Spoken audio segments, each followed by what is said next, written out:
You do not get paid for what you're doing or what you're gonna do. You get paid for done. Not doing, not gonna do, not warming up to do, not progressing, done.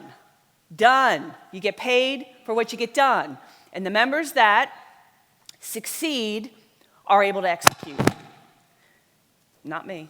I didn't move. Not much. I hope not. I'll stand still. Jack Welch, in his book Winning, great book. He looked for the 4 E's and the 1 P for every leader. One is they had to have energy. They have to have energy. They got to get up in the morning and get after it. Number 2, they got to energize others, because if you're a leader in your organization, it's not just about you waking up motivated. You got to get them in motivated and interested and going, right? So you got to energize yourself. You got to energize others. There was edge, and edge is just the ability to make a tough decision, to make a tough call. Sometimes you got to fire somebody. Sometimes you got to promote somebody over someone else, and you know that's going to be an unhappy situation. I mean, I got my sales managers in the back. Just hired Jeff. Everyone say hi, Jeff. Sitting next to Gene, right? Because we're growing, right? I mean, we're having to make some tough decisions that aren't popular. But we got to have that edge. You got to know when I'm going to make a decision that I know is not going to be, but we got to move forward. This is the right path. This is the right decision. You got to have edge, and you got to be able to execute.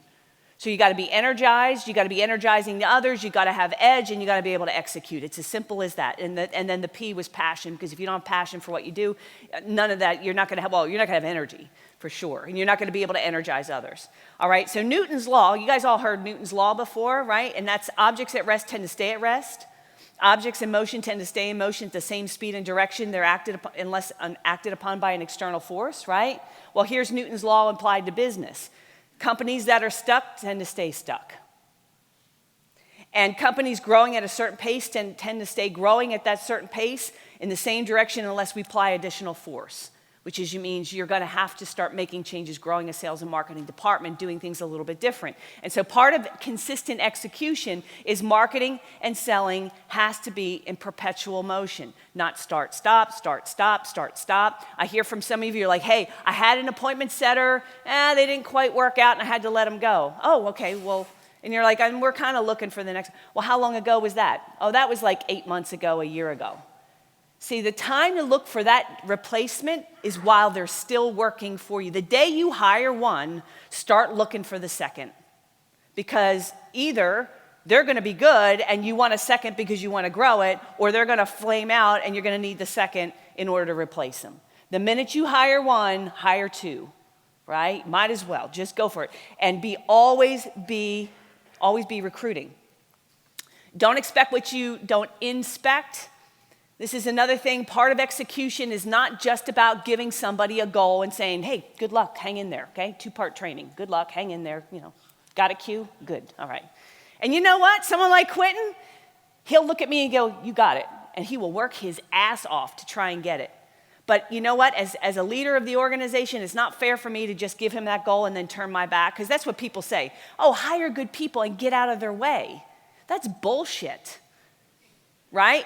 You know who says that? People who don't want the responsibility. Now, I'm not saying you have to be in everything that they do and watching every single decision and every single step, and let me look at every single email that you're doing. But I better be checking in with Quentin on a daily basis, on a weekly basis, on a quarterly basis. I better be looking at the metrics and the numbers and what I'm measuring success with him in order to make sure he is on track. And if he's off track, or if he's doing something that could be done better or a different way, you got to be leading. That's part of leadership. So don't just hire somebody and get out of their way. You got to be with them. You got to inspect what they're doing. You got to think with them, right? And that's not micromanaging. See, people, it's not micromanaging. That's being a true leader. And to use a Jocko Willink term, when she's coming to boot camp, that's the dichotomy of leadership.